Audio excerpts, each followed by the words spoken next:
All right, sixth graders, I separated my daily video from the read aloud just for time's sake. It's the last 2 weeks of school, so I wanted to make sure this is really an optional, this is going to be optional for you. I'm going to read it aloud. I'm going to have long read alouds today, and then I'll finish it up next week. So you're going to have two more read alouds. This one's for this week, and I'm going to be reading Bears of the Ice by Catherine Lasky.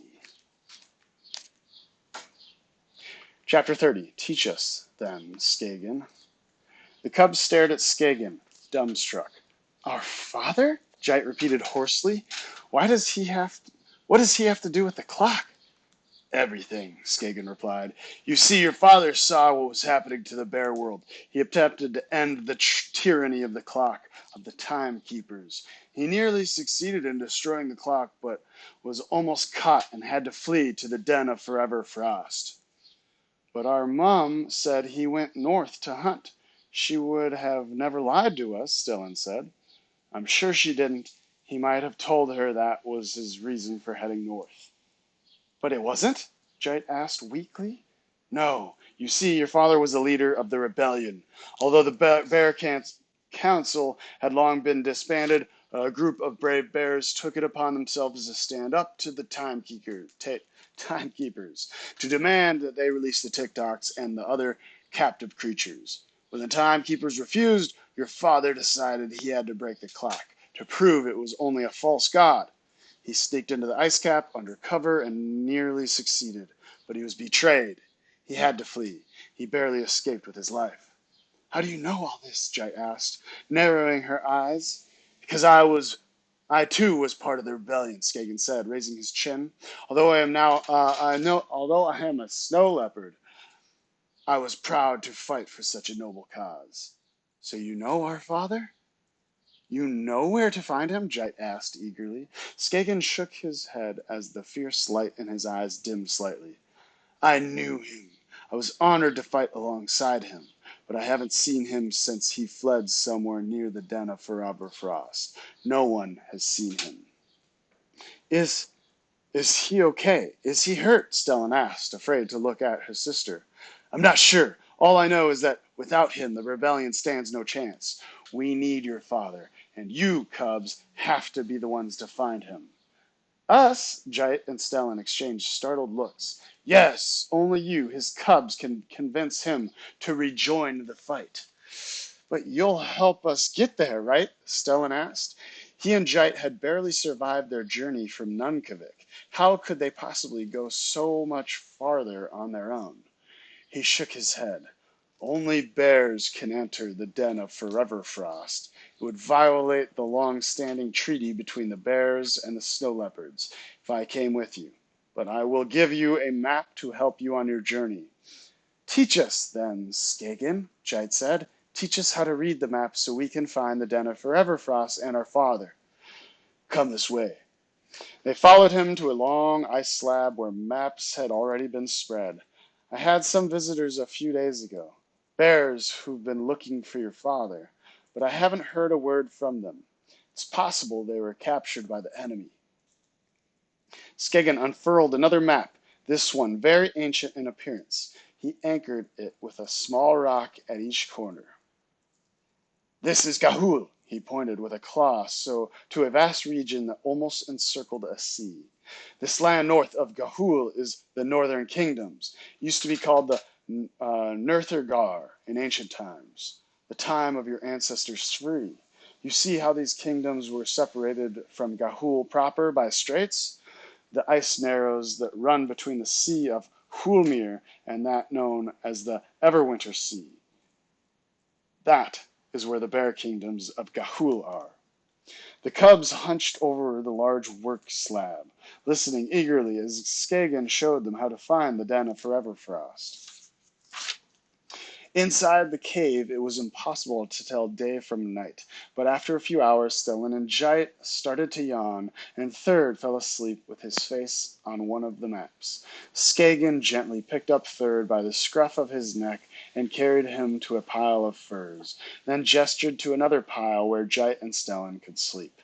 This time they did not argue about whether to trust Skagen. Gratefully, they curled up and drifted to sleep, feeling safe and warm for the first time since their mum had left. Over the next several days, Skagen taught them how to plot out a true navigational course with a compass and a sextant. The red band timepiece was still helpful, but with the additional navigational skills that Skagen was teaching them, they would be prepared for their journey to the bear kingdoms of Gahul and with much better accuracy. After a long evening of studying maps, the cubs and Skagen gathered to have cocoa. The cubs loved the sweet drink and enjoyed preparing it. "Do you want your usual, Skagen?" Third inquired. "Yes, Third, but just a touch of the schnapps." "Just a touch?" "Just a touch," Third replied. After he had poured it into the cocoa, he looked at the label. "You call it schnapps, but here on the label they call it akavit." "Call it what you will, it tastes disgusting," Jite said, making a face. "When I tried it, it burned my throat right down past my belly and into my claws." "It's not for young'uns," Skagen said, "and I'm old." His muzzle had become quite gray in the past year, and he felt a crick in his hip. He wondered if Uluk was feeling the years as well. "No, you're not," Jite said forcefully. The snow leopard looked across at them.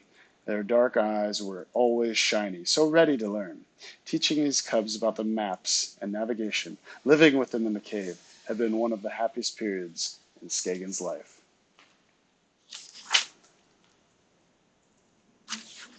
Chapter 31. Never to Rise. "You are ready," Skagen announced one evening at the Cubs as the Cubs pored over unrolled scrolls of maps and charts in a small chamber that Skagen called the library. It was a cozy chamber, and they often sipped their cocoa from shallow rock cups lined with crystals that Skagen told them were geodes. They were always careful not to spill any on the maps.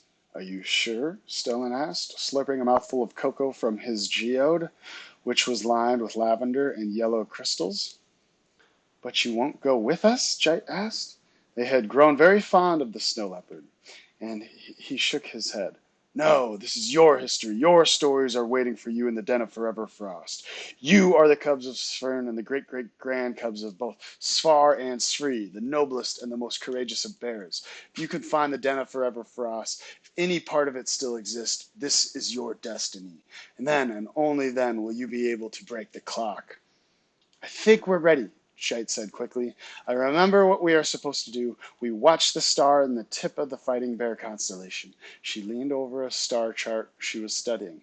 "Here it is." She pointed with her claw to the starry configuration that resembled a bear striding across the night sky. "And what stars will you begin to see as you travel south in addition to the Fighting Bear?" "The Great Claw constellation," Stellan replied quickly, pointing to another on his sister's chart. "And what do the owls call the constellation?" "The Golden Talons," Third replied. He held up his paw. "Owls have talons. We have claws. I can't wait to see an owl." "You'll see plenty when you head south to the Gahulian kingdoms." "Indeed. See, you all have learned so much. You have the star maps as well as these maps in your head. You will all be great navigators. You should leave soon, but before you go, plan to make a visit to Sverts and bring you back some of Granny's Solveig's best cocoa. I know how much you like it." "Love it," Jite exclaimed, "and it will give you energy for your journey." So the following evening, Skagen left for Svert Hansen's store. He had kept his old habits from the Shringar, where the snow leopards mostly hunted on the cresp, the edges of the Don and Twilkglo. Not that one had to be especially strategic when the prey was a 12-ounce can of Granny Solveig's best cocoa. The best money can buy, whatever money was. Nevertheless, he wanted to arrive at dawn, so he gave the sleeping cubs a lick with his big, rough tongue and left.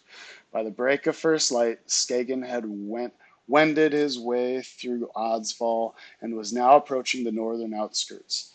The funny little building of Svert Hansen's dry goods store appeared. It seemed so sad, warped by the wind and leaning wearily against this landscape. The metal roof slid off to one side. The sign that once had been nailed above the entry had been torn off years before, and Skagen had dragged it back to the cave to camouflage the opening. He wandered through, pulling a bag he'd fashioned from the stomach of a seal. Skagen examined all the shelves, half of them empty, as many of the tinned goods had fallen off over the years. But it always paid to look up, and not just down. The shelves weren't that high, so anything he wanted was in easy reach. He spotted a box of Onkel Rolvog's oatmeal.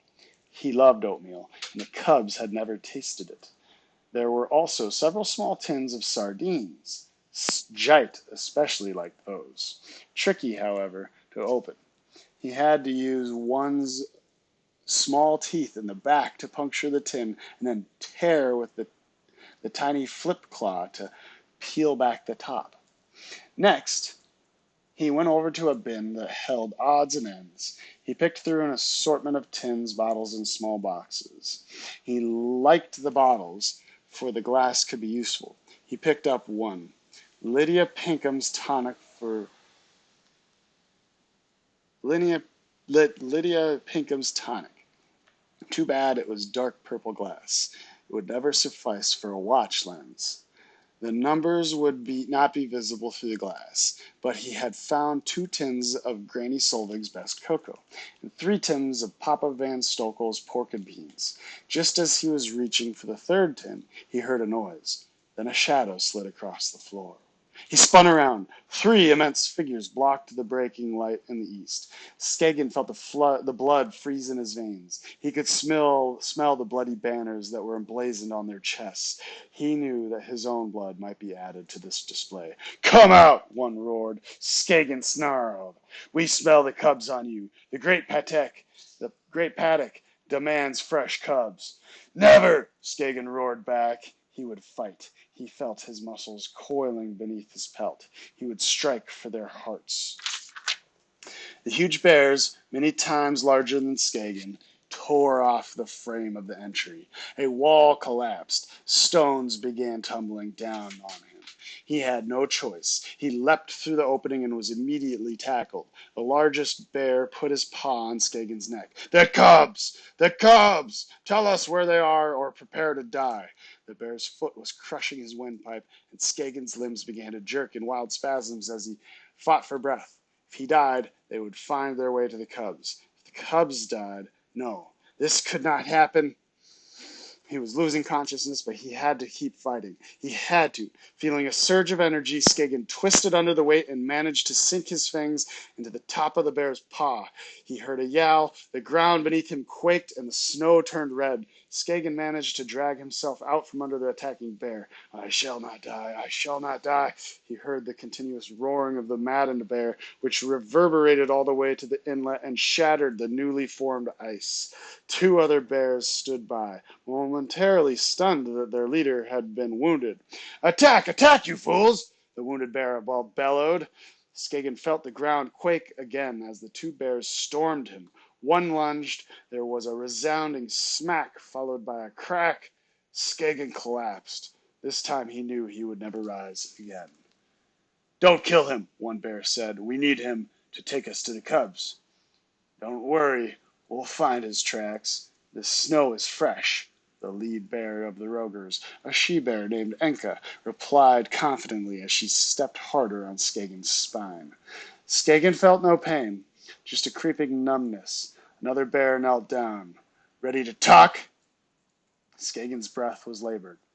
He looked into the bear's eyes. "I have nothing to say to you," he whispered, and died.